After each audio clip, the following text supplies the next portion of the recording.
Muy buenas tardes. Desde el Museo Canario le damos la bienvenida una vez más a esta sesión de conferencias de nuestro ciclo anual en el marco de la temática que abordamos este año, migraciones, una mirada desde una arqueología insular. Hoy, Verónica Alberto Barroso, muy conocida por todos nosotros, arqueóloga de Divicena Arqueología y Patrimonio, nos va a hablar de la construcción de la identidad de los antiguos canarios a través del flujo humano y a través de la transferencia cultural.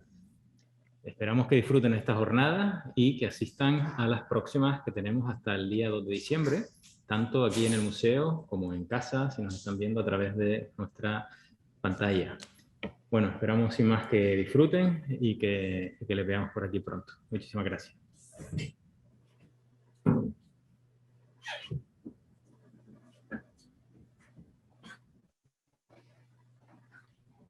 Bueno, buenas tardes y muchísimas gracias por estar aquí hoy en esta reunión de amigos, de compañeros, de gente conocida con la que me encanta compartir el progreso y los nuevos datos que tenemos de nuestro trabajo. Este ciclo de conferencias me parece importantísimo y le doy la enhorabuena al museo por plantear cuestiones, por plantear temas de tanta actualidad y tan interesantes para la identidad de la sociedad canaria en el pasado y en el presente. Y por supuesto todo lo que les voy a contar es fruto de un trabajo en equipo. Una gran parte de ese trabajo se ha desarrollado y está impulsado desde esta misma casa, desde este Museo Canario. Y bueno, pues es tremendamente bueno que yo les pueda contar esto aquí hoy. Es un trabajo que venimos realizando con la doctora Teresa Delgado, que es la promotora de esta jornada, con Javier Velasco, que ya lo escucharon en conferencias previas, y bueno, también junto con Marco Moreno, que será la siguiente comunicación a la que ustedes podrán asistir. El tema es complejo. Al principio no tenía muy claro cómo presentarlo, cómo hablar de la migración. Lamentablemente es un tema que está muy de actualidad, muy de moda. Todos sabemos el drama de la migración, de millones de personas desplazadas en el mundo en la actualidad, la crisis de los refugiados. Todo eso ha hecho que se ponga de moda el tema de la migración y que se genere también un interés importante en lo que son los estudios de las migraciones en el pasado. Hoy hay un cuerpo de propuestas, de teorías sobre migración que te permiten abordar esta temática. Entonces, bueno, pues es un tema difícil y es un tema, de todas formas, que como les digo, es interesante para nosotros como pueblo. No tenemos todas las soluciones, pero igualmente vamos a plantear qué datos conocemos y cuáles son las preguntas o los temas claves que nos faltan, digamos, desarrollar e indagar en ellos. A ver. Vale. La primera migración, el primer flujo humano, el primer movimiento que tenemos va a ser la de los primeros pobladores. El archipiélago canario está deshabitado, por tanto tenemos un primer movimiento de personas que lo van a ocupar, esas primeras poblaciones aborígenes. El origen está clarísimo, clarísimo. Hoy no hay ninguna duda de que se trata de poblaciones que vienen del norte de África. Pero como ustedes ven, el norte de África es enorme. Estamos hablando de más de 11.000 millones de kilómetros cuadrados. Es una barbaridad. Y no conocemos el lugar exacto o los puntos de origen exacto de dónde pudieron salir. Pero sí sabemos, la arqueología, la lingüística, la epigrafía, la genética, no deja de lugar a dudas de que se trata de esas poblaciones autóctonas, de esas poblaciones locales de este territorio, de este inmenso territorio que nosotros conocemos con el nombre de poblaciones lírico-bereberes, bereberes o amazigh, como quieran. Y eso hoy es así, y ya en los primeros textos, en los primeros relatos de la conquista, las primeras crónicas que nos dejan los europeos, igualmente ellos lo tenían clarísimo, no dudaron nunca y lo sabían, que estas poblaciones eran poblaciones africanas, incluso se atrevían a decir cuándo se habían establecido en las islas, cuándo habían llegado a las islas. Dice Áureo Galindo que antes del nacimiento de nuestro Señor no había gente en estas islas, sino que vinieron después. Incluso ponen una fecha. ¿Cuándo vinieron? Esa es una de las preguntas que más polémica, que más debate y que más discusión, en el buen sentido, ha generado dentro de la disciplina y dentro de la investigación. Y es muy importante, no es una cuestión superficial o una cuestión secundaria, es muy importante porque depende donde tú pongas, en el momento en que tú pongas el foco de origen, vas a tener un contexto histórico u otro, lo vamos a ver. Canarias, y en concreto Gran Canaria, se suma muy pronto a lo que fue la aportación, la gran aportación del carbono 14. A finales de los años 50, en Gran Canaria, en este museo, ya se estaban haciendo dataciones de carbono 14. Pero como toda técnica, hay que mejorarla. La técnica, a lo largo del tiempo, los procedimientos, los métodos, a lo largo del tiempo, necesitan ser afinados, necesitan ser revisados, necesitan ser, y van cambiando. Por ejemplo, es como una prótesis de cadera. Antes te las ponías y podías tener rechazo. Ahora las operaciones y las prótesis son tan estupendas que te las pones y ya no hay tanto rechazo como antes. Es porque los procedimientos, las técnicas y los métodos se van depurando y van, digamos, evolucionando. Pues de aquellas primeras dataciones de carbono 14 que teníamos a finales de los años 60, ahora ha pasado mucho. Y hay equipos de investigación exclusivamente pensando en la validez y en la importancia y cómo ser lo suficientemente objetivo en la toma de muestras.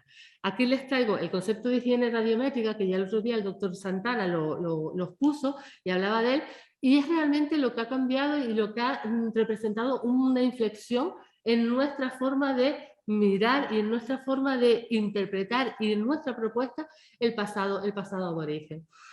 Hoy sabemos, pero no porque nosotros queramos, todos los arqueólogos del mundo, todos sin excepción, quieren tener la fecha más antigua. A mí me hace mucha gracia, mucha gente, cuando nosotros decimos, este poblamiento es de después de la era, hasta el siglo I después de Cristo no tenemos evidencia segura. Y entonces la gente se enfada y dice, ay, están ocultando, o el poblamiento es más antiguo, pero no quieren decirlo. Y en realidad no saben que cualquier arqueólogo muere por tener la fecha más antigua. Siempre, siempre, pero las fechas son las que son. Entonces, hoy sabemos que hay una serie de procedimientos que son indispensables para que la muestra de carbono 14 tenga garantía. Nosotros necesitamos una muestra fiable, una muestra de calidad, que no pueda ser puesta en tela de juicio, que no presente duda. Por tanto, unas muestras van a ser mejores que otras. ¿Cuáles son las buenas? Ahora, pues ahora son las que son de ciclo corto y sobre todo la que tú has recogido, has recuperado con una conciencia clara del evento que representa.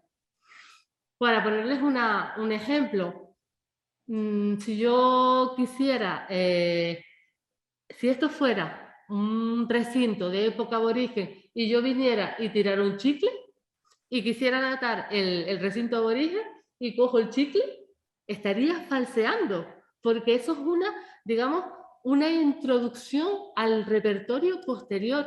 Y en Canarias nosotros tenemos lo que es la inestabilidad horizontal de las cosas. No todo lo que está en el mismo estrato corresponde siempre al mismo momento. Eso es una cuestión de metodología que los arqueólogos, de tafonomía, que los arqueólogos y las arqueólogas tenemos que tener muy presente y tener clarísimo, con unos métodos y unos registros, unas técnicas de muestreo bien precisas, tener clarísimo que ese resto que nosotros estamos cogiendo para datar, no porque se encuentre en los niveles más profundos o en los más superficiales, nos va a dar una fecha más antigua o más reciente, no, sino que ese resto representa, digamos que es la muestra perfecta para conocer el tiempo de un evento concreto, de una acción humana, en este caso concreta, ¿vale?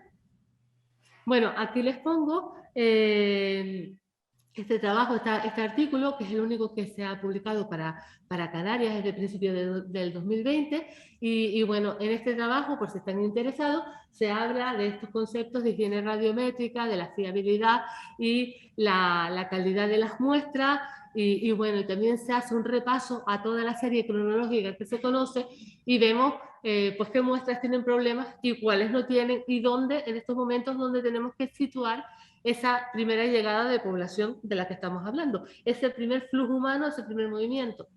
A partir de este trabajo, nosotros estamos proponiendo, hay otras personas que igualmente lo han dicho, pero ahora es a través de datos objetivos, que el poblamiento no puede ser mucho más antiguo del cambio de era, ¿vale?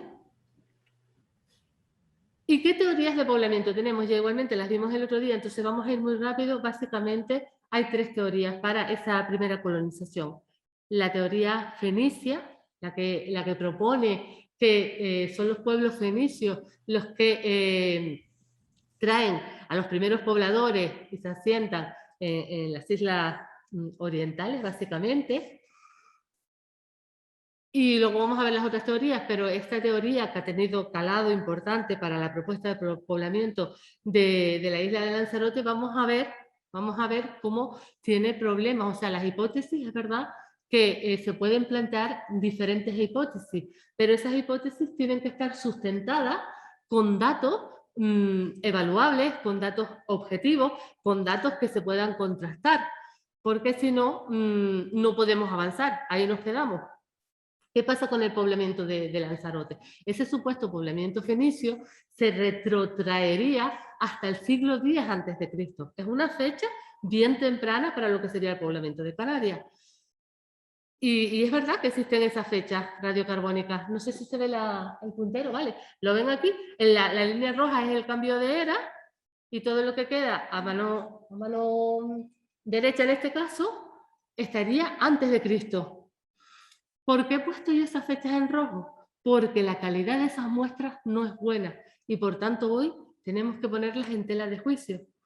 Pues o están hechas sobre carbones, que nosotros sabemos en la actualidad que el carbón da problemas si no está identificada la especie, porque en Canarias tenemos especies que son muy longevas, que tienen una vigencia, viven muchos años. Igual un pino te vive 500, 600, 700 años. Entonces puede distorsionar la edad de la muestra muchísimo, o una madera que es reutilizada. En otras ocasiones estas fechas se han hecho sobre agregados, distintos componentes, sedimento orgánico.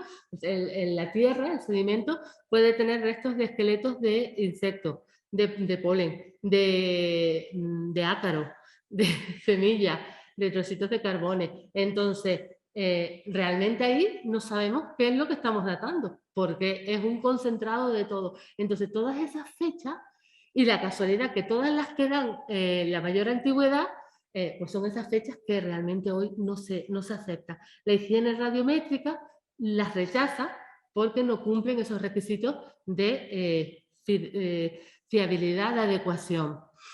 ¿Qué pasa? Que si eliminamos todas las fechas que presentan dudas, nos quedamos para la isla de Lanzarote con un poblamiento, la línea roja, vemos que el poblamiento se retrasa y quiero decir, se hace más joven y se queda después del cambio de era, ¿vale? En torno al siglo I. Otro problema, porque esas fechas fueron las que sirvieron para hablar del poblamiento fenicio y que los fenicios llegan a Canarias. Realmente otro problema es los materiales, la materialidad. No hay producciones que se ajusten a las producciones que se encuentran en todos esos asentamientos de origen fenicio o fenopúnico. Entonces, ese es otro problema. Y también es un problema el modelo. Porque claro, siempre tiene que haber una teoría para la explicación de ese poblamiento.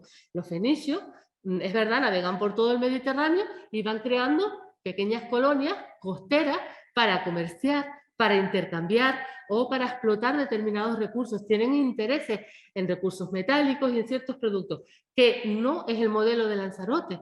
Ni siquiera encontramos esas poblaciones asentadas en la costa para esos intercambios o para esa explotación de no se sabe qué recursos. Entonces, esta teoría realmente hoy tiene muchos problemas. ¿Quiere esto decir que no podamos encontrar en algún momento fechas más antiguas? Pues claro que no. Lo que pasa es que nosotros tenemos que ajustarnos a los datos que tenemos. En cualquier momento puede que salga una fecha más antigua, en cualquier momento. Y entonces diremos, la fecha más antigua que tenemos, pues es la que es. Quizás alguna antes del cambio de era. Pero todo tiene que estar bien soportado. Tiene que haber un armazón que soporte la hipótesis o luego la explicación, ¿verdad? Esta imagen de estos niños aquí debajo, es para ponerles un ejemplo. Estos niños son de ahora, yo los conozco. Imagínense que nosotros quisiéramos conocerlos, quisiéramos datarlos. Si nos equivocamos en 1000 años, que es lo que está pasando aquí, que nos estamos moviendo en 1000 años arriba, 1000 años abajo, pues si nosotros quisiéramos conocer la historia de estos dos niños, de esta niña y de este niño, y nos equivocáramos en 1000 años, diríamos que son niños aborígenes. Y nos inventaríamos ahí un rollo que vivían en cuevas, que vivían en casas de piedra, que bebían leche de cabra, y en realidad estaríamos creando un falso escenario y una falsa, digamos, referencia histórica para estos niños, que son del siglo XXI. 1000 años, en una historia pequeña, pesan mucho, son importantes. Cuando estamos hablando de dataciones, de periodos muy amplios, muy grandes, que abarcan mucho tiempo, 1000 años no pasa nada. Si te equivocas 1000 años, pues no hay problema. Pero en una historia tan cortita como la nuestra, que a lo mejor es de 1500 años, pues 1000 años representan mucho. Representa que estemos hablando de los fenicios o que estemos hablando de otras poblaciones. La otra teoría, la de los romanos. Ya les digo que esta se ajusta mejor en el tiempo. Está como mejor sustentada. Vale, ¿qué conocemos? ¿Los romanos estuvieron en Canarias? Estuvieron, no cabe duda. Visitaron a... Porque es distinto también hablar de visitar que hablar de colonizar o de generar un poblamiento estable en una isla. Son cosas distintas. ¿Qué sabemos del mundo romano en Canarias? Pues que visitaron el archipiélago y que crearon un asentamiento con interés económico en el islote de Lobo. ¿Vale? Ese asentamiento, aquí tienen la fotografía, es para la explotación de la púrpura, para obtener ese tinte de color morado tan apreciado en la antigüedad. ¿Qué dataciones tienen ellos? El equipo que lo lleva, que es el equipo de la doctora del Arco, junto con personal de la Universidad de La Laguna y personal del Museo de Tenerife, pues tienen unas fechas que se sitúan entre el segundo siglo antes de Cristo y el primero después de Cristo. Ese asentamiento es increíble, es incuestionable, los romanos vinieron ahí a explotar la púrpura. Pero ni siquiera, y el mismo equipo que está trabajando allí lo dice, ni siquiera se sabe con seguridad si ya las islas están pobladas cuando se produce este asentamiento.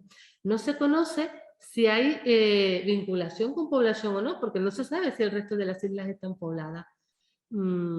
A lo mejor no estaban pobladas y vinieron ahí por eso, porque no están pobladas y ahí vienen a explotar la púrpura. O sí están pobladas, pero no tenemos esas evidencias, esas huellas de ese posible contacto. Y también en otras islas nos falta la evidencia de que se produjeran asentamientos de este tipo. Esto solo lo tenemos en la isla de Lobos de momento, ¿vale? La otra teoría también relacionada con el mundo romano es la de las deportaciones. Hay un libro estupendo de Alicia García y Antonio Tejera hablando de cuál es la situación, que esto es muy importante. Si nosotros tenemos nuestro origen, nuestro escenario de partida en el norte de África, tendremos que mirar al norte de África, saber qué estaba pasando en el norte de África para ver cómo repercute en Canarias. Ellos proponen que la sublevación de algunas tribus, la oposición de algunos líderes autóctonos pudo llevar a los romanos a desplazarlos a Canarias como castigo. Es una teoría que, aunque posible y cronológicamente estamos ahí en ese marco, es muy difícil de demostrar, prácticamente imposible, Y luego también habría que valorar si los romanos van a traer a cada una de las islas a un grupo, a sentarlo. Tiene problemas también para su verificación como hipótesis, ¿verdad? Y una última propuesta, que es la del poblamiento por medios propios.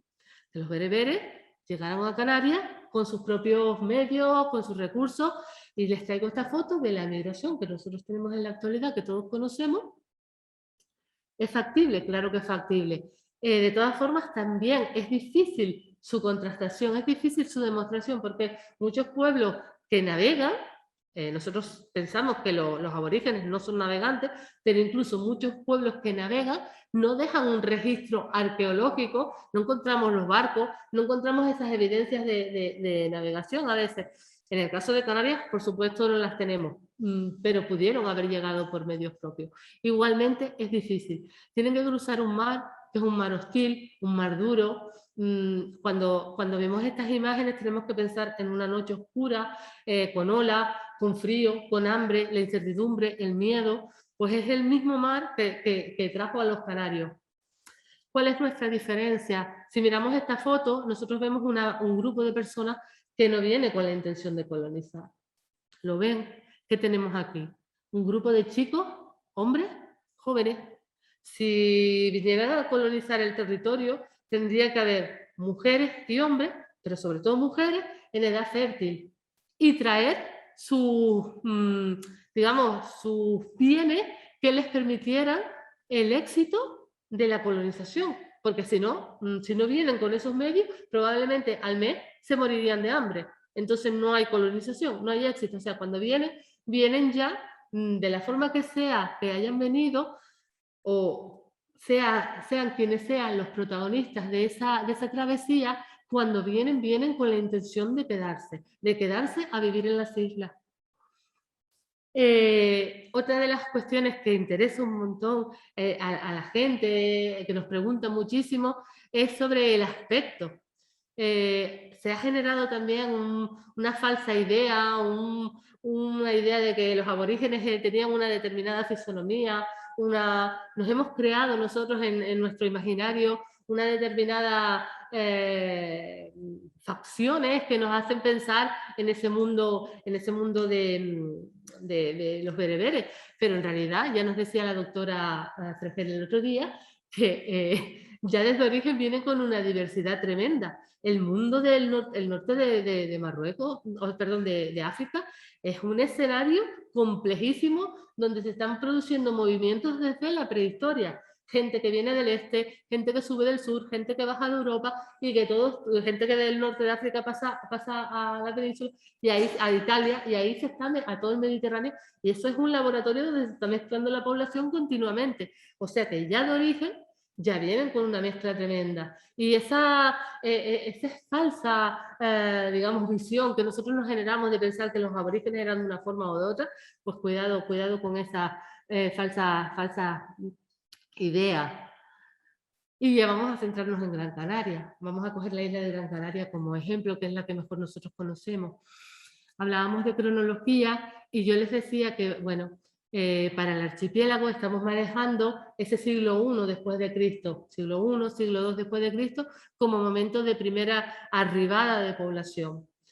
En el caso de Gran Canaria, la verdad que nosotros las fechas que tenemos son bastante más recientes. Todas las fechas ahora con la nueva curva de calibración, antes eran un poquito más antiguas, pero ahora se recalibran un poco, y todas las fechas que tenemos antiguas son el límite inferior principios del siglo V. No hay nada anterior a principios del siglo V. Y tenemos bastantes fechas de ese momento, ¿vale? Yo solo he puesto 3, pero todas están ahí, entre ese primer momento del siglo V y el siglo VI. ¿Vale? Tenemos un poblamiento, como pueden ver en la gráfica, que empieza a subir, como es lógico en un proceso de colonización, empieza a subir, va subiendo, se mantiene y al final pues pega un bombazo en lo que son las dinámicas de población que el otro día nos enseñaba Xavi. No quiere decir... A ver. Vale. No quiere decir que estas sean las fechas más antiguas o el momento exacto en el que llegaron. Ahora les cuento. Vale, entonces tenemos gente que llega y tenemos un tiempo interno. ¿Qué pasa durante todo ese tiempo? Si estamos hablando del siglo V, pues desde el siglo V hasta finales del siglo XV, en 1483, que es conquistada la isla, ¿qué pasa en todo ese tiempo? 1000 años como mínimo. Es más, pero 1000 años como mínimo. Pues les pongo esta imagen y también está referida a esas cuestiones que nosotros nos hacemos en nuestra cabeza, nos imaginamos. Esta foto estática de este grupo de aborígenes, más o menos así es como nosotros nos lo imaginamos. Prácticamente todos nos imaginamos a los aborígenes de esta manera. Pero esta foto estática es falsa. Esto es un instante nada más. Si nosotros queremos conocer a la población, tenemos que conocerla en su desarrollo, en su movimiento, a lo largo del tiempo. Y a lo largo de todo el tiempo que estuvieron los canarios en la isla, todo fue siempre igual. No hubo cambio. Les pongo esta imagen de abajo, que no la voy a explicar ahora, sino después, y ya veremos. Pero vamos a pensar en eso. ¿Qué cosas permanecen? ¿Qué cosas cambian? Y si cambia algo, ¿por qué cambia? Importante para conocer una población, muy importante, como les decía antes, es tener categorías de análisis y una teoría social. Lo necesitamos, porque si no, podemos confundirnos. Es muy importante que nuestros datos, el dato arqueológico y ese dato empírico, se convierta cuando nosotros trasladamos a ese objeto de conocimiento, se convierta en una teoría de poblamiento histórico, en una teoría de carácter histórico, ¿verdad? Por ejemplo, si yo tengo un yacimiento donde tengo muchos restos de huesos de fauna, como la primera imagen de arriba, yo diría, estos son pastores. ¿Por qué? Porque tienen muchas cabras y tienen muchas ovejas. Pero si me encuentro un yacimiento donde hay muchas latas, digo que son mariscadores y mariscadoras. Pero si me encuentro un yacimiento donde hay mucha grano, mucho elemento vegetal, digo es que son agricultores. Esto no nos vale para conocer a la sociedad. Esto es una actividad económica, un trabajo que ellos hacen para producir alimentos, para conseguir alimentos, para sobrevivir. Pero es diferente a lo que es un modelo social. Para conocer el modelo social tenemos que saber cómo se organizan, de quién es la propiedad de la tierra, dónde se localizan, dónde se establecen sus asentamientos, cómo son sus actividades económicas, cómo se organizan ellos como grupos, cuáles son sus relaciones personales, cuál es su sistema ideológico. Eso es lo que define a la sociedad, no un trabajo.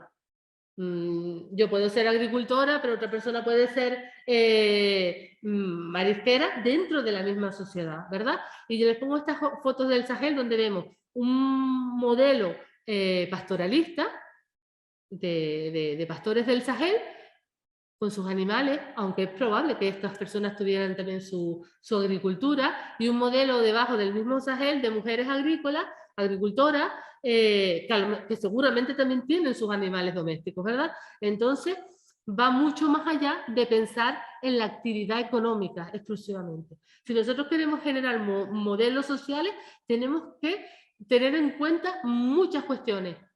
Y parte de esas cuestiones son las que vamos a ver ahora.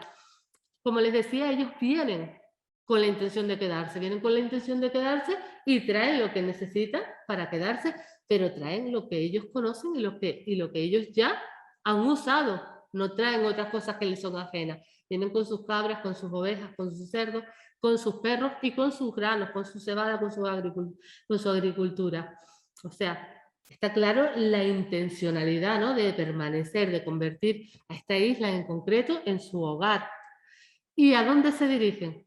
Pues vamos a ver que aquí el territorio tiene mucha importancia y nos da mucha información. De todas formas van a ver que en la próxima conferencia de Marco Moreno, él va todavía a ahondar mucho más en este tema y lo van a comprender mucho mejor de lo que yo se los puedo explicar. Pero no es lo mismo que tú te quedes en la costa a vivir a que tú te desplaces hacia, en este caso, la fortaleza en Santa Lucía, hacia zona de montaña y zona de barranco. Todos los primeros asentamientos, los más antiguos, que todos son funerarios, ¿vale? Ahora lo vemos. tienen en común que son barrancos, estos Guayadepe, y montañas. Acusa, en el interior, barranco, montaña. El Guiniguada, Santa Brígida, La Angostura, vale, el Draguillo en Telde. Bueno, hay una serie de emplazamientos, hay algunos más que estos, que están diciéndonos, está claramente diciéndonos que esta población se dirige a unos sitios concretos, probablemente porque les recuerdan a sus lugares de origen, a los que les son conocidos a ellos de origen, y bueno, en los que ellos se sienten que pueden desenvolverse y sobre todo pueden poner en práctica sus formas de vida, que son básicamente el pastoreo con algo de agricultura. Y aquí en este mapa vemos, hay más puntos, la verdad que me equivoqué de PowerPoint y solo traje este, pero hay más puntos. Aquí vemos que en el siglo V ya tenemos una población que se dispersa por la isla, ya podemos hablar de un poblamiento consolidado, por tanto, esto es indicativo de que estos no son los primeros yacimientos o las primeras evidencias de población que llega a la isla. Esa población tuvo que haber llegado un poquito antes, lo que pasa que nosotros no hemos encontrado esos lugares. Es verdad que cuanto menos gente y más antiguo, más difícil es encontrar esos espacios donde ellos se establecieron. ¿Qué encontramos? Esos lugares, esos otros lugares donde ya, digamos, habitaban de forma estable. ¿Y cómo podemos conocer nosotros a esta población de los primeros canarios, a los que llegaron primero? Pues básicamente lo podemos conocer a través de la muerte. Y eso es porque no hemos podido estudiar, no conocemos muchos lugares de habitación, ¿vale? Que hayan sido susceptibles de ser trabajados. Entonces, la mayor parte del conocimiento, no es el único, pero la mayor parte del conocimiento lo hemos tenido que ir generando a partir de las prácticas funerarias y de los lugares de enterramiento. Pongo esta foto del cementerio de los Canarios y estoy contenta porque está Norberto, que es el especialista en escalada que me ayudó a subir hasta esta cueva, si no yo no hubiera subido, y gracias a él, esta cueva que está a 7 metros de distancia del suelo, pues yo tuve la fortuna de poder trabajar aquí. Así que se lo debo a Norberto. Pero bueno, básicamente es a través del mundo de la muerte, pero es verdad que conocemos algunos espacios de habitación que son bastante antiguos, no del siglo V, pero vamos, del siglo VI, o sea que son bastante antiguos. Tenemos la Cerera en Aruca, ¿vale?, que ha sido estudiada y que ha generado información. Hay un libro publicado y que la foto esta viene de ahí, siglo VI-VII. Tenemos las cuevas de Santa Lucía en la Fortaleza también, tenemos cuevas de habitación antiguas, siglo VI-VII. Pero conocemos poco de esos primeros canarios donde vivían. Incluso no podríamos descartar que los primeros que lleguen con un modelo diferente y sea aquí en la isla donde se produce esa forma de habitar en cuevas. Porque a veces nosotros miramos al norte de África y no encontramos esas poblaciones que viven en cuevas, que entierran en cuevas de esta época. Sí anteriores, pero no de esta época. Y entonces, bueno, también es verdad que en el norte de África falta mucho para estudiar, no se conoce todo y falta muchísimo para estudiar, pero es una posibilidad, y que una vez en la isla hayan decidido refugiarse en las cuevas porque ya no necesitan esos traslados, esos pastores trashumantes no se van a mover en un territorio tan largo como el que se movían en el norte de África, ¿vale? Pero bueno, esto es solo una hipótesis. En realidad se ha planteado para Tenerife, porque en el sur de Tenerife sí que tenemos muchos espacios donde aparece material en superficie y lo que nosotros llamamos las cabañas del sur de Tenerife, que son círculos de 2 metros, ahí no vive nadie, 2 metros de diámetro, en 2 metros no vive nadie. Eso forma parte de espacios al aire libre donde se hacían actividades domésticas. Hay mucho material cerámico, registros de fauna, industria lítica, pero al aire libre, sin más. Es una posibilidad. Pero pronto ellos eligieron vivir en cuevas. Una decisión, viven en cuevas, se refugian en cuevas, hacen sus poblados en cuevas y sus cementerios en cuevas. Que estemos hablando de poblaciones pastoralistas con agricultura no quiere decir que no vayan a aprovechar el medio, ni muchísimo menos se van a valer de todo lo que les permita la supervivencia. Y eso es una obviedad. Ellos recolectan elementos vegetales digamos, de los distintos pisos, nichos ecológicos de la isla, usan la madera, usan las piedras, hacen sus recipientes cerámicos de barro y aprovechan el mar también. Y aquí quiero hacer una distinción importante. Aprovechar, el término aprovechar es diferente al de explotar. Explotar tiene una connotación de organización, de regulación dentro de un sistema, con unas expectativas de producción, con una técnica concreta aplicada a ese trabajo de explotación del recurso que sea.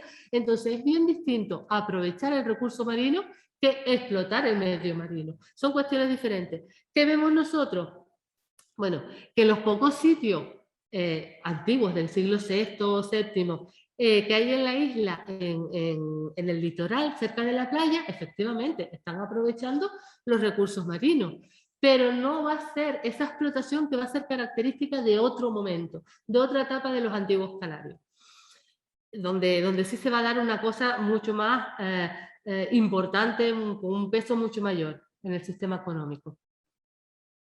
Aquí les pongo la playa de Sardina, que el otro día Jonathan hablaba de ella, y la de Tufia. Son dos lugares.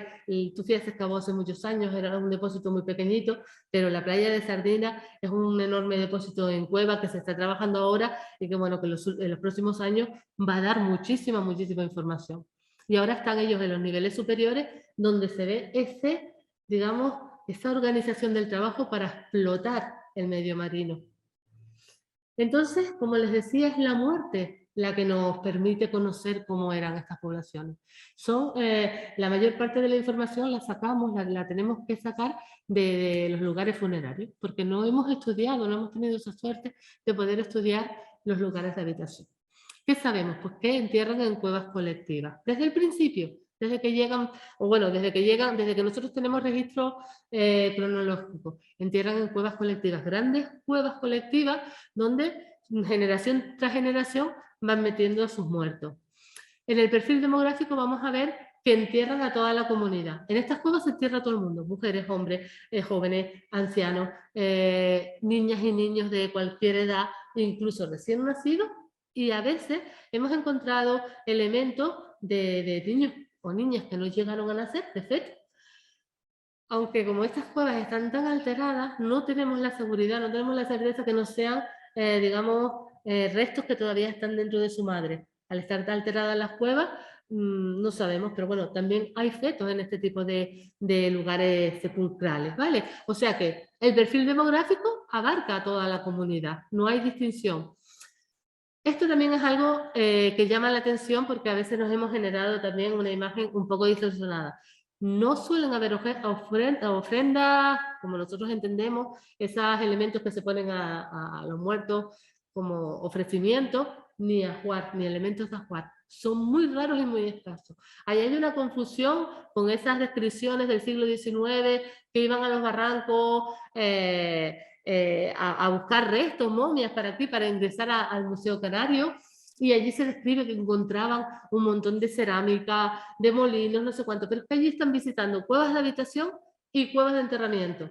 Entonces, parece que en las cuevas de enterramiento, pues no hay esa cantidad de objetos que nosotros habíamos pensado.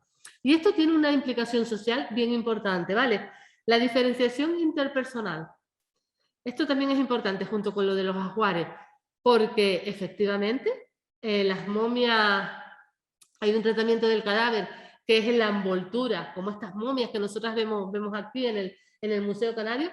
Todos los cadáveres se envuelven de la misma forma, se atan muy fuerte por determinados puntos del cuerpo, y luego se envuelven, bien con pieles de animales, bien con tejidos vegetales, o bien con las dos cosas, pero siempre de la misma manera. ¿Qué pasa? Que cuando se hacen esos fardos, se generan esos fardos, las diferencias ya no están tan claras, pero es verdad que hay diferencias, porque algunos fardos son más, digamos, más suntuosos, tienen más pieles o están mejor trabajados. Ahí hay una ligera diferencia entre individuos. Pero ¿qué pasa? Que eso es para el propio grupo que entierra, para la propia comunidad. Si yo estoy fuera, yo voy caminando por el barranco de Guayadeque, es que yo no veo la muerte, porque las cuevas están tapiadas.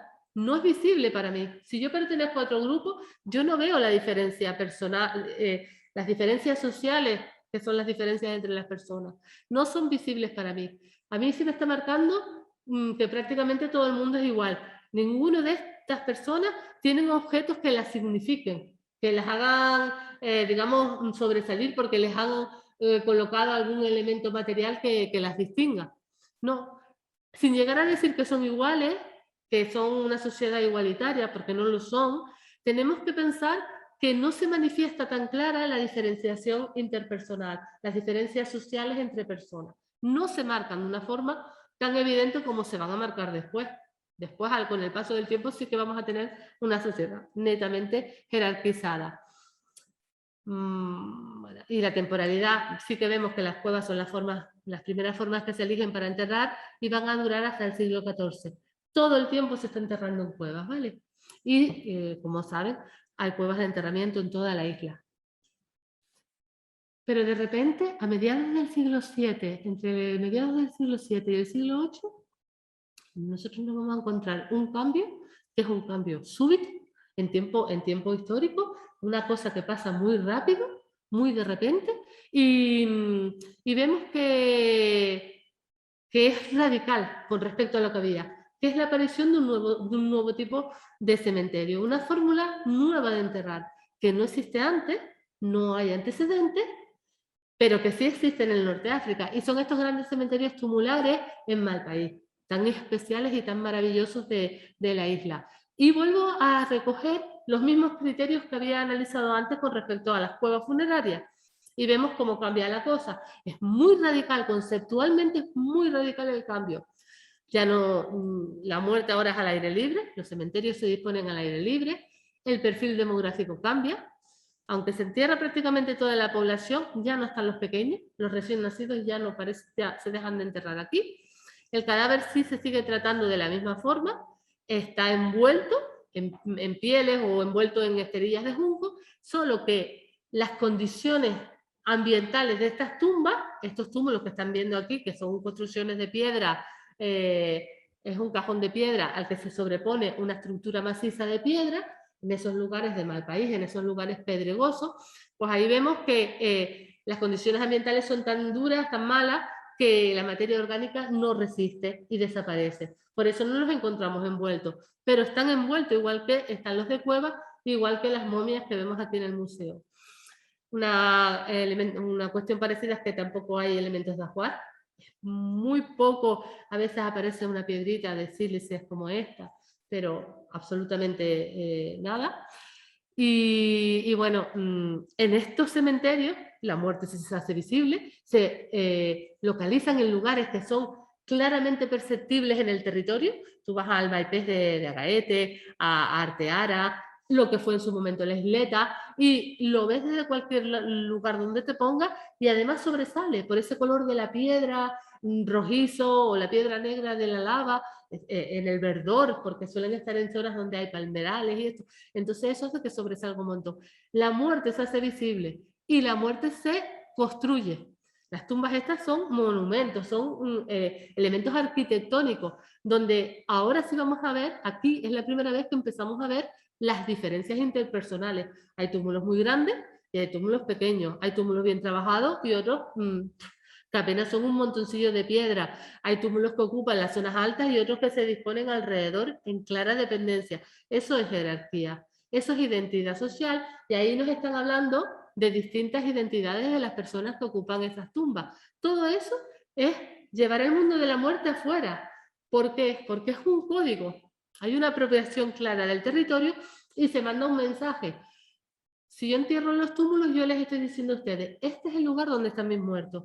Y ustedes, que son otro grupo que no entierran en los túmulos, van a entender que ese es el espacio de mis muertos. ¿Entienden que es un código, que es un lenguaje que se patentiza, que se hace manifiesto, verdad?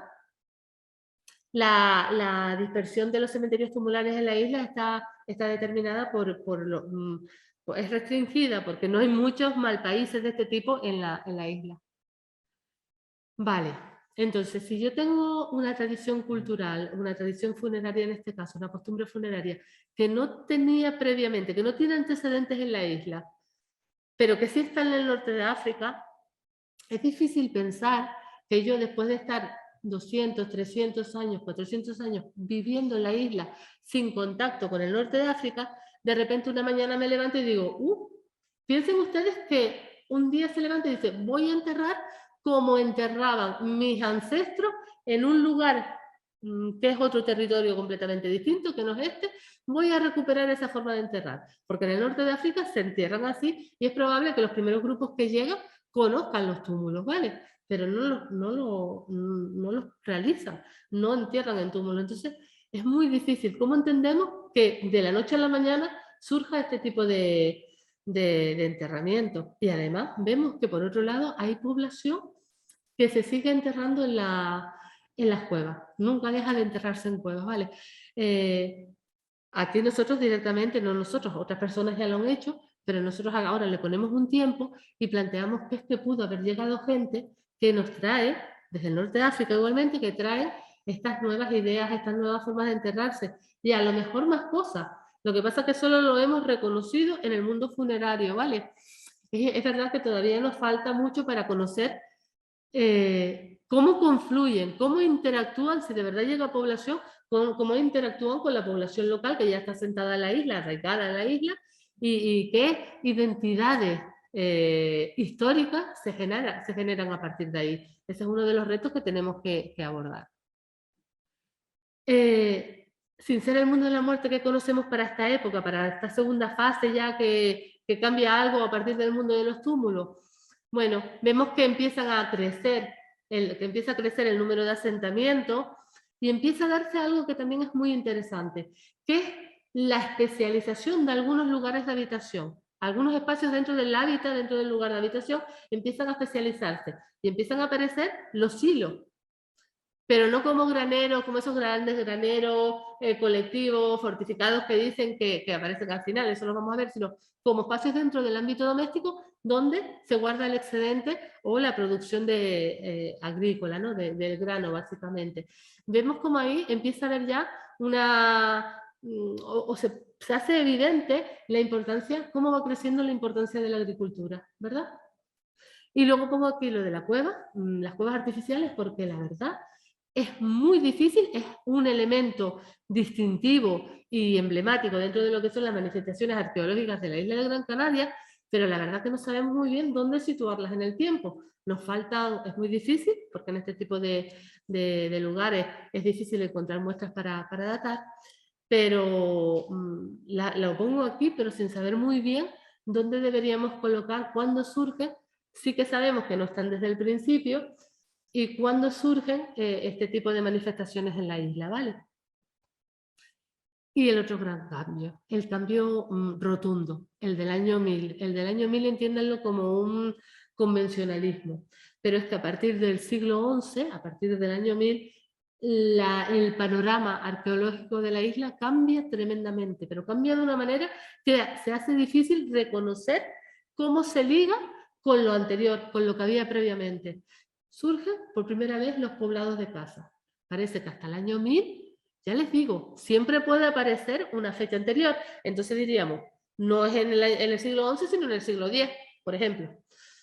Pero con los datos que tenemos ahora, y que son muchos, más cerca de 400 fechas, parece que los poblados de casa no aparecen hasta el siglo XI. Casas de piedra, construidas de piedra. Hasta entonces, igual se están enterrando en cuevas, igual hay otro tipo de manifestaciones de casas, de construcciones que no las conocemos, pero las casas cruciformes típicas de los poblados de costa, es esto que se conoce también, y de los poblados de medianía, no surgen antes. Tampoco se conoce estas formas de enterramiento nuevas que llamamos nosotros de cistas y fosas.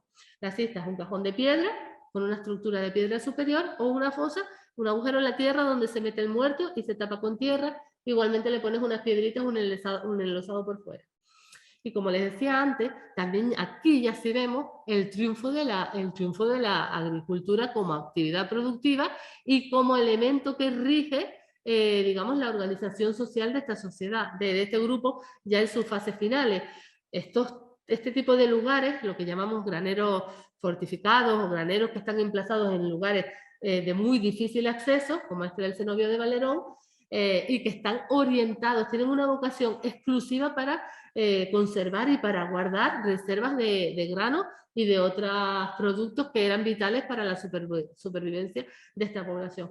Es muy distinto conceptualmente pensar en este tipo de lugares preparados, especializados, a hablar de un silo doméstico dentro de una cueva de habitación.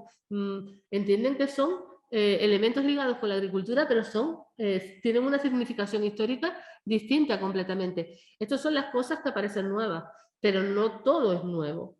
Aquí hay una historia que viene detrás y en la que se va engarzando, en la que se va a implicar estas innovaciones para las que no tenemos precedentes previos. En la agricultura sí, ¿verdad? En la agricultura sí tenemos precedentes, ya está desde el principio, pero si vemos cómo su significado cambia. Ejemplo de poblados de casa. Las casas están en toda la isla, ¿vale?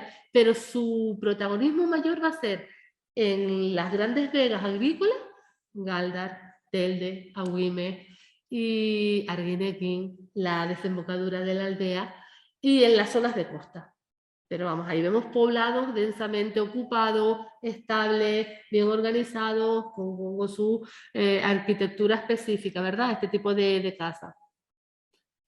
Modelos de casas de distintos lugares y están en toda la isla. Nos falta, es algo que hemos estado hablando, conocer cómo si hay una evolución, si a lo mejor encontramos las casas primero en torno a esas grandes vegas o en la costa, o ver dónde se ubican, cómo va evolucionando dentro del territorio. El mundo de los muertos, estos cementerios nuevos, ya no son las cuevas, ya no son los grandes túmulos. Estos vuelven a estar ahí, unidos otra vez, pegados, no se los dije antes, pero las cuevas de habitación y las de muertos están juntas, compartiendo el mismo espacio. Los túmulos no, en el mundo túmulo no sabemos dónde vive la gente, y ahora otra vez volvemos a ver cómo las casas y las tumbas están juntas, pegadas, conviviendo físicamente. Siguen siendo cementerios al aire libre, con el perfil demográfico pasa lo mismo, están ausentes los recién nacidos, ya no están presentes, como en el mundo de los túmulos.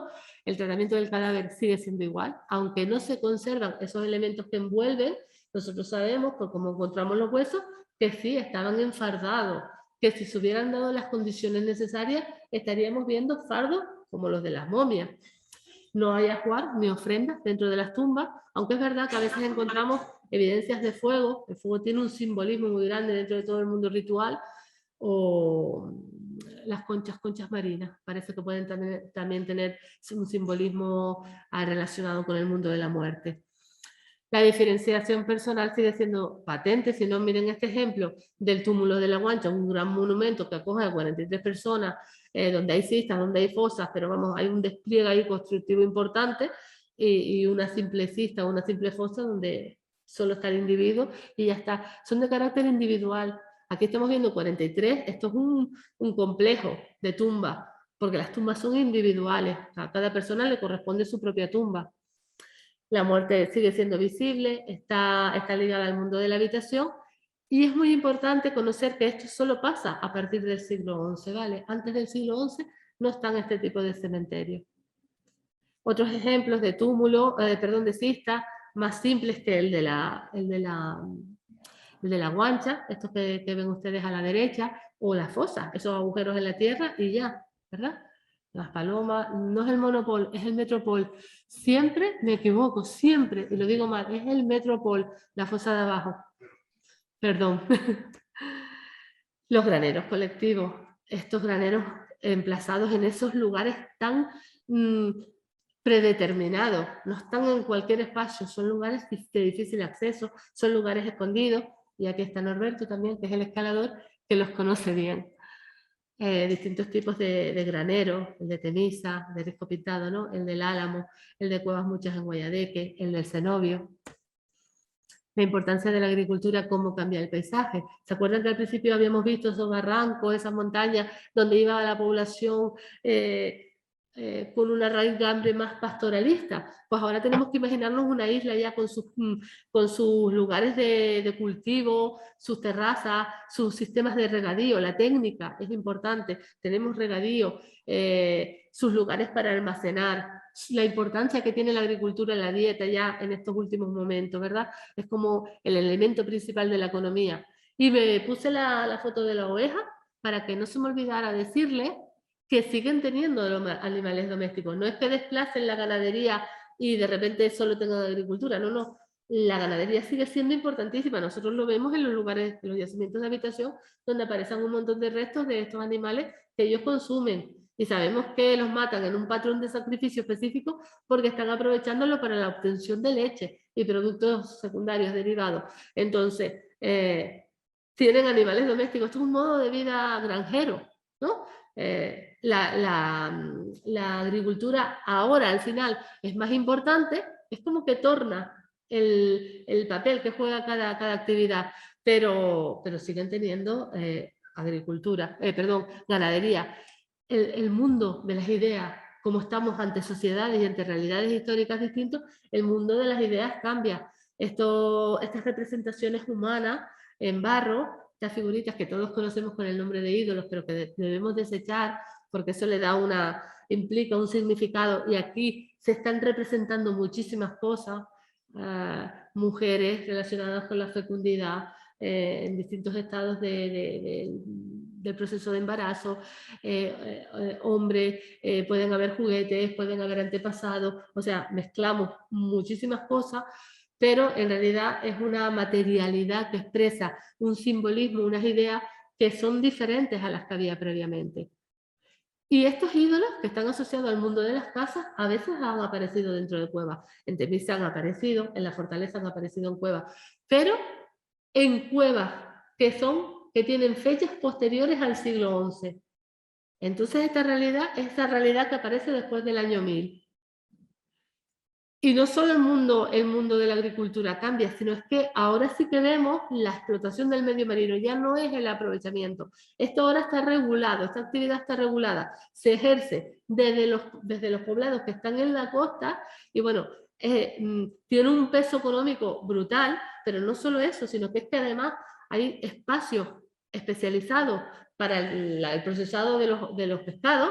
Uno es la zona esta de Cueva Chica, de Sardina, que veíamos antes, nos contaba el otro día Jonathan Santana, y vemos que tiene también sus propias herramientas específicas, y que bueno, que el volumen de resto en nada se compara al que señalábamos que está vinculado a ese aprovechamiento del medio marino como un recurso que está ahí, que ellos explotan.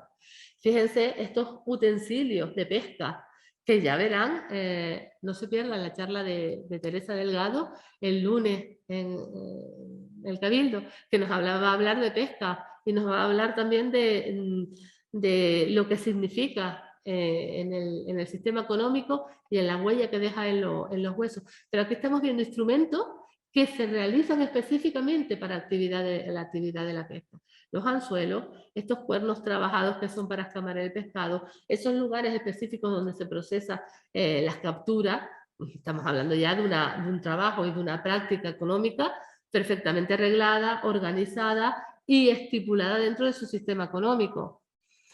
Esto es lo que nos va a hablar Teresa el lunes en ese otro ciclo de conferencias del del Cabildo de Gran Canaria, de la huella que deja la relación con el mar en el esqueleto de las personas, ¿no? en las propias biografías de las personas. Y aquí no voy a decir nada porque no ya que las dejo con la duda para que Tere nos cuente cosas, ¿no? Pero cómo esa relación con el mar se graba también en los propios huesos de las personas. ¿Y cuándo se produce, verdad? El mundo de las ideas que sigue cambiando, elementos, producciones que antes no están y que ahora aparecen en estos poblados de la costa, pero también en los del interior. Aquí hay burgados de estos preparados, tallados que aparecen en Santa Lucía, arriba, en la fortaleza. O sea, que es un fenómeno de ámbito insular. Como les decía antes, igualmente nosotros pensamos y otras personas pensaron previamente a nosotros que todas estas novedades de las que les estoy hablando, aparte de todo ese proceso que es inherente, es local, es interno, pero aquí hay novedades de las que les estoy hablando que no están previamente y que tienen que ver con la posible llegada de población a partir del año 1000 en este caso. Nos queda ver realmente cómo se sitúan dentro de la identidad de los canarios y las canarias que ya están en la isla. ¿Cómo se encuentran? ¿Cómo se produce la relación? Porque la relación se produjo, de eso sí tenemos evidencia, y cómo se modeló esa relación a lo largo del tiempo para dar esa imagen final, que es la que nosotros vemos de casas en toda la isla, cistas y fosas en toda la isla, ese predominio de la agricultura, de la pesca también y de la recolección de moluscos, y sobre todo cómo se gesta esa sociedad jerárquica, la de los últimos momentos, la de los guanartemes, los nobles, los faicanes, las arimaguadas. Ya no es una sociedad, un grupo relativamente igualitario, es un grupo, digamos, con unas diferencias personales estipuladas de nacimiento y que se mantienen regladas dentro del sistema social. Esto solo ya estoy acabando, estas son las fechas que tenemos ahora en la actualidad. Las azules corresponden a las cuevas funerarias, las rosadas son las de los túmulos, los grandes cementerios tumulares. Tenemos poquitas porque es que se conserva tan mal que da problemas a la hora de encontrar buenas muestras, y el mundo de las cistas este azulito claro, ¿verdad? Ya de entrada, viéndolas así ordenadas, vemos claramente que el mundo de ese mundo de los túmulos no aparece hasta un determinado momento. Al principio solo están las cuevas y luego el mundo de los túmulos desaparece y es sustituido por el mundo de las cistas y de las fosas, aunque el mundo de las cistas y las fosas comparte todavía su existencia con los enterramientos en cuevas. Se los voy a poner en una gráfica de densidad que se ve muchísimo mejor, que ya verán que lo van a ver facilísimo. El mundo de las cuevas en azul fuerte, cómo sube rápidamente, porque aquí aquí lo estamos considerando una fase y no estamos añadiendo esos primeros siglos que nosotros no conocemos. Como en el siglo V llega gente, ya están establecidas, encontramos todos esos lugares funerarios, se mantiene vigente, solo hay cuevas nada más, solo hay el mundo cuevas funerarias y probablemente solo hay cuevas de habitación. De repente decae el fenómeno de cuevas, ¿lo ven? Y aparece, al mismo tiempo que decae ese fenómeno de cuevas, crece de repente, no desde el principio, sino de buenas a primeras, como les contaba antes, ese otro mundo completamente diferente, con otras coordenadas sociales y biológicas completamente distintas, que es el mundo de los túmulos, de los grandes cementerios tumulares. Está vigente un tiempo, y esto es muy interesante. Nosotros tenemos un trabajo que hemos publicado que relaciona el fenómeno tumular de Gran Canaria con el norte de África. Y los tiempos de Gran Canaria y los del norte de África tienen una historia muy bonita. Los túmulos de Gran Canaria, cuando en el norte de África se están apagando, están extinguiéndose, resulta que llegan a Gran Canaria y aquí van a tener este momento de auge. Y es como un reducto donde permanecen aquí con fuerza, ¿no? Ese mundo tumular, el rosado. Y de repente, cuando ya en el norte de África, cuando ya en el norte de África ya se eclipsa completamente ese mundo de los túmulos, en Gran Canaria se acompasa y se eclipsa también aquí, en este periodo. Desaparecen en el norte de África y desaparecen en Gran Canaria.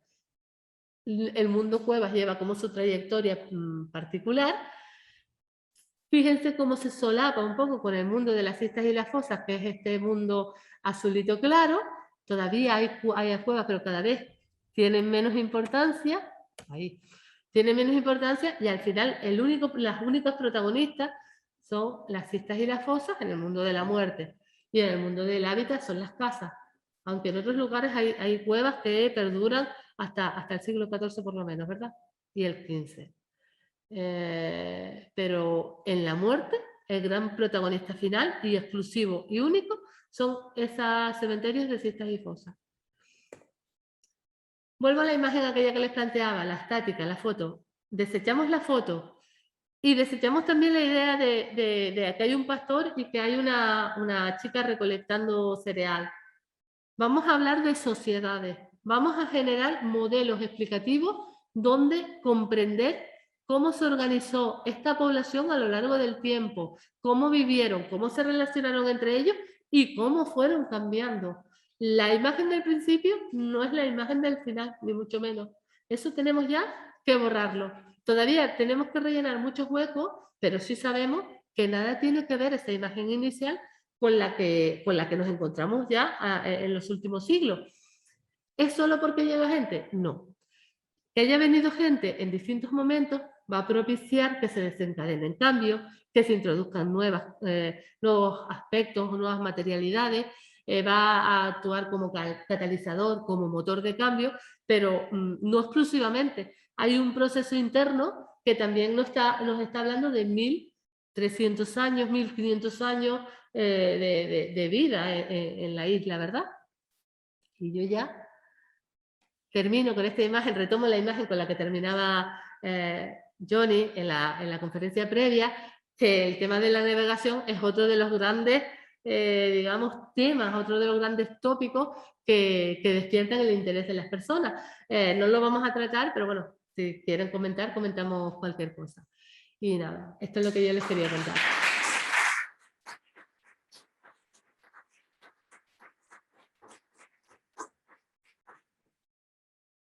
Muchísimas gracias, Verónica. La verdad que ha sido un placer escuchar esta magnífica lección, ¿no?, de desarrollo histórico y social de las Islas Centrales de Gran Canaria, sobre todo todos los cambios, ¿no?, que se están documentando. Bueno, como siempre, saben que vamos a dar paso a un momento de preguntas en la sala y alternaremos también con las preguntas que hay en el chat, que ya aviso que no vamos a poder responderlas todas, ¿vale? Porque son muchísimas. Sin recordarte que cuando la pregunta sea en sala, tienes otra vez que repetirla para que la gente que está a través de Zoom, bueno, pues pueda escucharla. Si les parece, empezamos con la sala. Vale. Bueno, agradecer también, que siempre después al final me olvido, a Silvia, toda la labor de intérprete de signo que nos lleva acompañando a lo largo de este ciclo. Bueno, ¿preguntas en sala? Creo que saldrá. Vale. A ver, Luis. Bueno, me adhiero a unas palabras sobre la conferencia de Verónica, de la buena y didáctica. Dos preguntas muy concretas de respuesta corta y después una reflexión. La primera sería, ¿cuál es el yacimiento más antiguo que tienen investigado en Gran Canaria? Y después, respecto a la cueva de Guayadeque que han investigado, ¿cuáles son los restos óseos más antiguos? Y después, quería volver a una cuestión súper interesante, esa visión, no hay una fotofija, sino esa visión sobre la práctica funeraria de los antiguos canarios, que bueno, eso hacía que pueden haber pues, varias oleadas en el poblamiento de la isla, ¿no? Y también ocurre pues, también la descripción que existe de la evolución del almoril y la agricultura. La pregunta sería la siguiente, imagino que todo esto no va a tener respuestas claras porque no lo han investigado. ¿Por qué solo en Gran Canaria encontramos, por una parte, la necrópolis tubulares, la verde, el teta y la etnia, y también porque solo hay graneros en Gran Canaria? Aunque te dice que está el pueblo de los hijos, también te van a dar una población de Santo Polín con el no. Vale, muchísimas gracias por la pregunta. Bueno, contesto. Me preguntan en sala cuál es el yacimiento más antiguo que he excavado en Gran Canaria, en el que he podido trabajar, y cuál es la datación de esa cueva funeraria colectiva importantísima del barranco Guayadeque, que llevamos trabajando 2 años, me parece, ¿no? El yacimiento más antiguo en el que he trabajado creo que es el de la Fortaleza en Santa Lucía, en el que he trabajado haciendo un trabajo arqueológico, porque conozco los demás también, pero como trabajo de arqueología, excavaciones, es en la Fortaleza. Sin embargo, no hemos hecho excavaciones dentro del proyecto de la Fortaleza en esos lugares tan antiguos. Solo hemos podido datarlos, porque las excavaciones se han centrado en este proyecto de futuro que tiene la Fortaleza, que ya lleva un par de años trabajándose. Se han centrado, es como al revés, estamos leyendo la historia al revés, estamos trabajando los últimos siglos, las casas del siglo XIII, del siglo XIV, pero sí conocemos que la Fortaleza es un enclave que tiene una vigencia larguísima y que ofrece esas fechas antiguas del siglo V, principios del siglo V, hasta la conquista, prácticamente la época de la conquista. Reúnen, y como si dijéramos, en la Fortaleza se reúne pues porque además sabemos por todas las fechas que tenemos que es un poblamiento constante, que en el Roque están allí viviendo fijos, solo que hemos empezado a trabajar por el final, por las casas de piedra de ese último momento, que también las tiene la fortaleza. La cronología de la cueva de Guayadeque, tenemos una serie ya de 18 dataciones, y es una cronología muy cerrada, se sitúa entre el siglo VII y el siglo XI, principios del siglo XI. Es una cueva que tiene, con un número conservador, una estimación conservadora del número mínimo de individuos, estaríamos hablando de cerca de 160 personas, pero eran muchas más, porque nosotros solo recuperamos la parte que corría peligro de desaparecer. Y la última pregunta, que es la difícil, la realmente difícil, ¿por qué en Gran Canaria encontramos esas evidencias de llegadas de población, a lo mejor de personas que traen nuevas tradiciones funerarias, aparecen ese tipo de lugares, de cementerios que no están presentes en otras islas? ¿O por qué tenemos los graneros esos especializados, esos graneros fortificados? En el caso de las prácticas funerarias, es difícil, la verdad que la pregunta es muy difícil y no lo sabemos de verdad. Aunque yo pienso que en otras islas, quizás las islas orientales, en Lanzarote y en Fuerteventura, nosotros hemos hecho ya trabajo y sí sabemos que se da esa dicotomía también de cuevas funerarias más antiguas, porque las tenemos datadas, y que luego en un momento avanzado empiezan enterramientos de superficie. Solo conocemos fosas, que son los agujeros con sus estructuras de piedra. No conocemos el tema túmulos, no lo tenemos presente, ni conocemos cistas, pero es verdad que se conocen poquitísimos muertos en Lanzarote y en Fuerteventura, pero poquitísimos muertos. Lo que es realmente difícil es explicar, porque en un territorio de 800 y pico kilómetros, como puede ser Lanzarote, durante 1300 años, no tenemos más de 40 individuos que se han recuperado. Eso es muy, muy poco. Es una paradoja histórica increíble.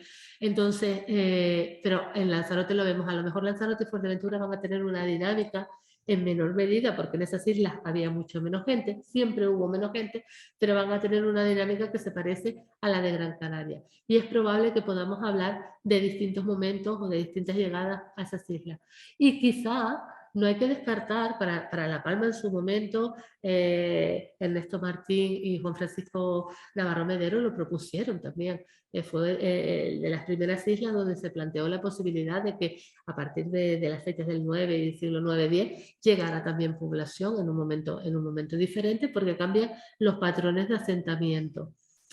Quizás en las islas occidentales también puede haberse dado este fenómeno, pero todo depende del número de personas que llegan y cómo arraigue esas aportaciones que pueden traer los nuevos grupos. No sé si se dio o no, pero por ejemplo, si no llega mucha gente y gana digamos, en la pugna de lo que es el consolidar tus tradiciones, tus formas de vida, gana la de las personas que ya están asentadas, pues probablemente las tuyas que tú aportas terminarán diluyéndose y tú terminas incorporando las de las personas que ya viven en el lugar. Eso se da en los movimientos migratorios, es un aspecto que está súper estudiado. Yo creo que en algunas islas sí se está empezando a plantear la posibilidad de que haya algunas islas de las orientales, occidentales. En las orientales yo creo que no va a haber duda para plantearla. Se está empezando a reconocer algunos elementos que nos pueden estar dando pistas, pero todavía es pronto. Y la pregunta es realmente difícil, ¿eh? Bueno, las preguntas que ha hecho Luis, hay también algunas que son idénticas en el chat, con lo cual ya pues, las damos por contestadas. Únicamente sí, pues pregunta Héctor, un poco para reforzar los planteamientos que han dicho, dice que sí, quiere decir que nos enfrentamos realmente ante un cambio de paradigma, en el sentido de que el poblamiento de Gran Canaria fue sucesivo, habla pues de no oleadas o incluso en torno al siglo XIII. Es decir, reforzar un poco la idea. Vale. A mí emplear el término oleada en historia no me gusta mucho porque tiene unas connotaciones que no son realmente las que nosotros queremos plantear. Por eso no lo usamos, pero sí, en genética, por ejemplo, se usa con ese sentido de que llega a población. Es que ni siquiera tiene que ser un grupo grande de población. Con que venga un grupo pequeñito, es suficiente. Y de hecho, esos grandes movimientos de mucha población, eso no es tan frecuente en el pasado, ¿vale?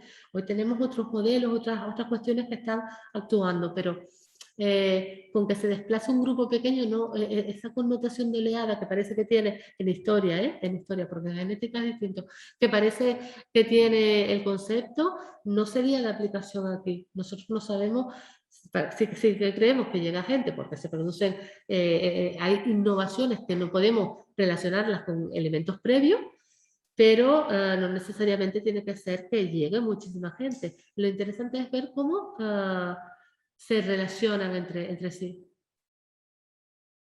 ¿Preguntas en sala?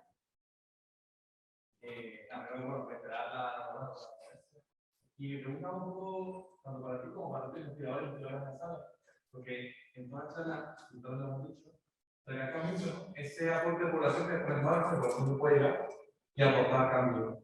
Me preguntaba si hay en la lista alguna colaboración más concreta o más fuerte con investigadores y investigadoras para trabajar con tipo de temas, como si esto por el curso desaparece en África, aquí se consolida.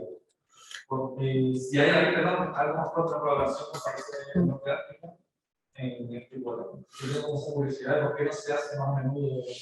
Sí, me preguntan en la sala como ya se indicaba, es necesario mirar al norte de África y si existen vínculos con investigadores de ese contexto continental para nosotros poder abordar nuestra historia y tener esa, digamos, esa perspectiva continental, porque al fin y al cabo la primera historia de las islas, la historia aborigen, es una historia africana.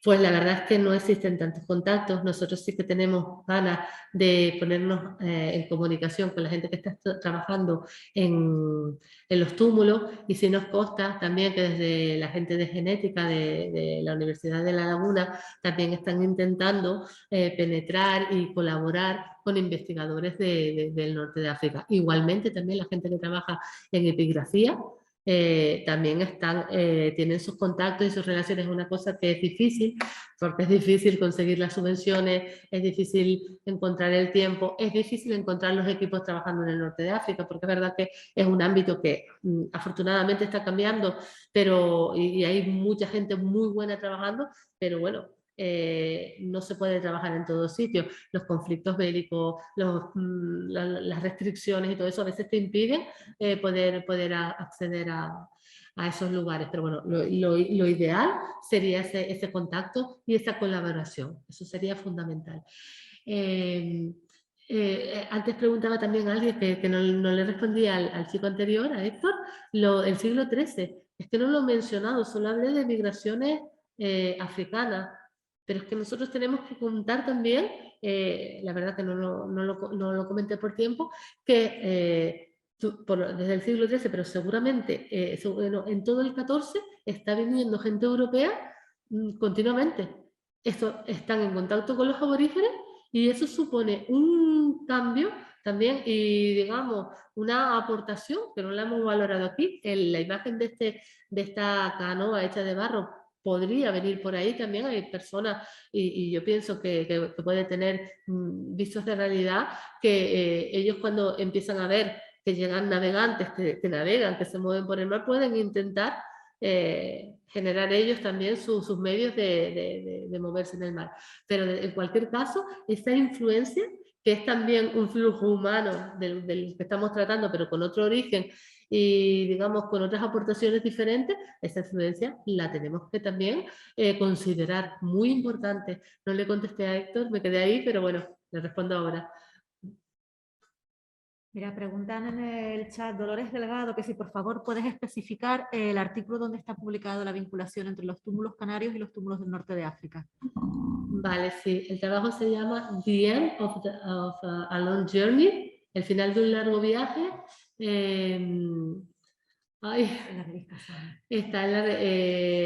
Se llama Los túmulos, estudio de los túmulos de Gran Canaria o algo así. Bueno, el final de un largo viaje en la revista Asania, en el número anterior de la revista Asania. De todos modos, si quiere que se puede poner en contacto con los correos electrónicos. Vale, aparte me dice Teresa que pueden Puedes ponerte en contacto con ella en el museo, conmigo a través del correo electrónico y te damos bien la referencia. Pero se llama así, el final de un largo viaje, porque entendemos que realmente cuando los túmulos recalan en Gran Canaria es ese final del largo viaje que se inicia desde varios milenios antes en el continente, en el territorio continental.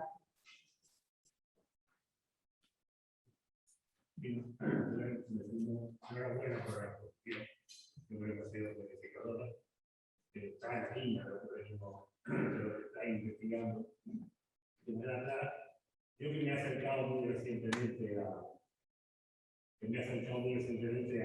mundo, porque yo estoy más de temporales, ¿sí? Ahora eso es mi vida. Es lo que me he acercado. Hablando un tema interesante, por las cosas cuando intentaba comprender un poco la realidad del mundo pre-europeo en Canarias, se me parecía como todo dicho una foto. ¿Sí? Y no entendía cómo se podía estar 12, 14 años, siglos que quisiera, sin que hubiera ningún tipo de modificación. Ni siquiera procesos internos o procesos de contaminación de otros, como estáis apuntando, por ejemplo, que parece que eso ha sido así, ¿no? Me parece, por tanto, que esa historia empieza a rellenarse, hay mucha más interrogantes que respuestas, ¿no? Y que iremos viendo en el conjunto de los aunque sea fuera de tu conferencia, de lo que me acaba de decir, hay cosas que sí me llaman la atención. Debió existir el comercio, ¿no? Entre los habitantes. Si aparece, en Sardina del Norte había una mini factoría ya desde muy antiguo que se animaba el pescado a las cosas, no sería para consumo exclusivamente. Y esa actividad económica es una actividad importante también, es decir, la agricultura, claro. Eso fue, me imagino, desarrollado con el tiempo y conforme la agricultura fue teniendo más importancia, por tanto, la excedente de producción mucho más importante, sí es verdad que se jerarquiza la sociedad y por tanto el comercio aparece así. Tenemos alguna evidencia del punto de comercio, aunque sea trueque, como pionero, que no hay moneda, evidentemente. Y una segunda es, aunque también sale un poco fuera, que permite de droga, sale un poco fuera, sí que me llama la atención los graneros fortificados, significa que tenían intención de defensa y por tanto había violencia y lucha por la se vivir en algunos casos, y por fin se utilizó nunca jamás. Eso no hay ni arco ni siquiera en la prehistoria lanzadera típica contra causa que pasaba. Es verdad que tampoco había animales importantes que cazar, ¿no? Pero eso hubiera sido pequeñas cosas que Muy bien. Vale, me preguntan en la sala sobre el comercio, que es el comercio o la circulación de productos. Y es un aspecto, es verdad, que no he señalado y que tiene su importancia, porque efectivamente estamos viendo que se explotan diferentes nichos ecológicos y tenemos que pensar que esa explotación está regulada dentro de un sistema. Entonces, es verdad que hay evidencias por lo menos de intercambio. Y no sé si podemos llamarlo comercio a una escala insular, pero sí que hay una circulación de productos. El caso de la obsidiana es paradigmático porque la obsidiana tiene el vidrio volcánico que se utiliza para hacer herramientas, tiene una localización espacial en la isla muy concreta, en la zona de la aldea, en la zona entre Mogán y la aldea, y si vemos que en toda la isla aparecen, en todos los yacimientos arqueológicos, aparecen esas evidencias, esos restos de obsidiana que fueron utilizados como elemento cortante. Entonces, obviamente hay una circulación de bienes que están indicando que la gente se aprovisiona de lo que necesita y que seguramente están haciendo intercambio. Otro elemento claro de intercambio es la presencia de elementos de parino en las zonas del interior. No son tan abundantes ni están tan presentes como en la zona de costa, eso es una obviedad por la proximidad y la relación, pero nosotros encontramos restos de peces, por ejemplo, en los yacimientos de casas de la fortaleza, en las cuevas de Guayadeque, de Concha, Entonces, si no son esas personas que están bajando a la playa a cogerlas directamente, tiene que ser que están circulando y se están intercambiando productos. Que es además algo lógico pensar que existe una circulación y un intercambio. Y la otra pregunta se refería a los graneros, ¿verdad?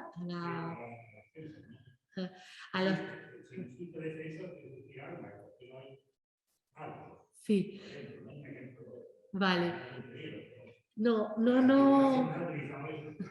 una tontería, realmente es un elemento importantísimo que tampoco hemos tratado, pero es verdad que cuando, digamos, aparecen este tipo de lugares con una clara vocación de defender lo que hay dentro, si no, no estarían situados en lugares de tan difícil acceso o tan escondidos para un poco disimularlo o para que no sea fácil, es porque pretenden evitar que algún grupo llegue y se lleve ese elemento que es vital para la supervivencia. Por tanto, ahí se está protegiendo algo que es esencial. Y si hemos estudiado dentro de nuestro proyecto de investigación de las distintas líneas que nosotros hemos abordado, una de las líneas que hemos abordado es la de la violencia. Y aunque esta sociedad de los antiguos canarios es una sociedad violenta todo el tiempo, que tiene unos índices de violencia bastante altos, vemos que una violencia mayormente centrada en los hombres, relacionada con enfrentamientos interpersonales, cara a cara, pero hay otros tipos de violencia. Sí hemos visto cómo en determinados momentos, coincidiendo además con esos momentos de cambio, con la llegada de los túmulos y con el cambio del año 1000 más o menos, es que vemos un pico, ¿verdad?, de violencia letal. Hay mucha violencia, pero no parece que sea una violencia que persigue matar siempre al oponente, al adversario, sino son enfrentamientos. Puede morir la gente o no en esos enfrentamientos, pero realmente no se busca. Pero de repente hay unos picos de violencia letal, o sea, donde lo que se quiere es matar al adversario, y esos picos de violencia nosotros los estamos viendo precisamente en esos momentos de cambio. Con ello no queremos decir que se esté enfrentando la población que llega con la que está presente, porque a lo mejor lo que estamos viendo es el reflejo de un momento convulso y esa violencia es un mecanismo que emplean todas las sociedades, digamos, para dirimir sus conflictos. Y ellos sí tienen armas, y tienen armas y también digamos que es una producción especializada, porque las armas tienen nombre, nos han llegado a través de las crónicas. Entonces, cuando nosotros tenemos un arma que tiene un nombre, es porque ese elemento se destina a la guerra, se destina a la lucha, se destina a matar. Lo que pasa es que, bueno, pues, ellos no tienen metales, en la isla no hay metal, aunque en origen lo conocen, y bueno, utilizan las piedras, utilizan la madera, que son los elementos que están a su disposición. Te doy paso a una última pregunta en el chat. Bueno, serían dos que te las convierto en una, ¿vale? Para poder ir cerrando. Una tiene que ver con el tema dice que resulta compatible con las sociedades tribales de los primeros siglos de la era, que en el norte de África estaban jerarquizadas, el hecho de que aquí se identifiquen que esas sociedades, bueno, pues tienen un carácter más igualitario. Esa es una. Y la otra tiene que ver con el tema de las navegaciones. Plantean que si las corrientes marinas son tan fuertes, ¿no?, para la llegada a Canarias, que pueden llegar a perderse al sur de las islas, ¿cómo podrían venir por sus propios medios? Vale. Y ya cerramos con esto las preguntas del chat. Bueno, pues las dos últimas preguntas. Una se refiere a... Perdón, ¿cuál es la primera que me dijiste? La primera tenía que ver, creo que fue la del norte de África, ¿no? Lo de las sociedades jerarquizadas en el norte de África. Como planteo, cuando vienen aquí, viene una sociedad... A ver, no estoy hablando de sociedades igualitarias, igual no estoy expresando bien. Hay diferencias entre ellos, pero no es la sociedad jerarquizada, estamental del final. Y lo digo y pienso también que en el norte de África lo de sociedades jerarquizadas también lo tenemos que leer de una determinada forma. Por ejemplo, nos podemos fijar en la sociedad tuareg, en los tuaregs actuales. Ellos tienen una sociedad sumamente jerarquizada, pero es jerarquizada en función a determinadas, o sea, dependiendo de las personas que estemos mirando. Entre ellos tienen una forma de organizarse más igualitaria. Se consideran entre sí, los tuareg, se consideran entre sí iguales. Quizás alguien con un poco más de prestigio que otra persona, pero entre ellos se consideran iguales. ¿Dónde está la separación o dónde está la diferenciación? En que tienen esclavos. Y esos esclavos sí son otra clase, son otro elemento social completamente distinguido, con otros derechos, con otras connotaciones, digamos, diferentes al grupo de los tuareg. ¿Es una sociedad o son grupos con distinciones sociales? Lo son. Pero si miramos a cómo se organizan ellos y cómo se ven ellos entre iguales, vemos que las diferencias se minimizan un poco. Pero, a ver, sí tiene que quedar claro que no estoy hablando de sociedades igualitarias. Yo no lo he expresado bien porque no son sociedades igualitarias. Nosotros leemos, por ejemplo, en el mundo de la muerte vemos diferencias entre distintos individuos con, digamos, preparaciones mortuorias mejores unas que otras.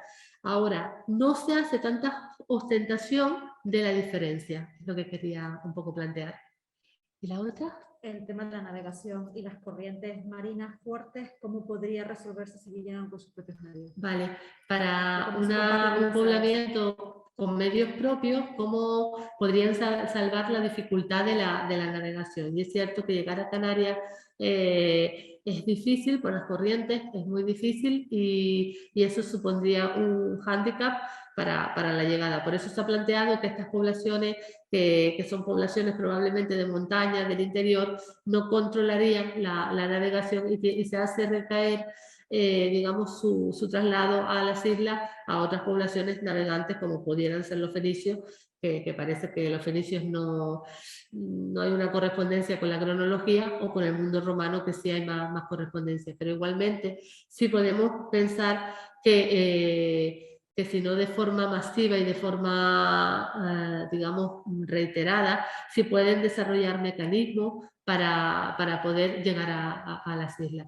Sin embargo, es verdad que ese poblamiento con medios propios también es difícil de explicar y todavía no tiene un correlato claro en lo que son las proposiciones explicativas del primer poblamiento.